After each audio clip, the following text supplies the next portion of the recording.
Welcome to our tutorial on how to hide that you read a message on WhatsApp web on your PC. Maintain your privacy and control your read receipts with these simple steps. Let's get started. Begin by opening web.whatsapp.com on your PC to access WhatsApp web. Locate the settings or gear icon on the WhatsApp web interface and click on it to access the settings menu.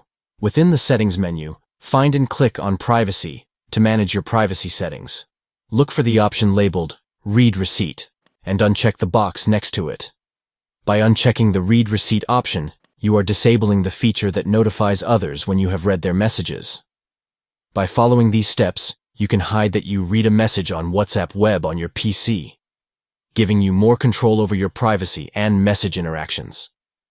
Thank you for watching our tutorial.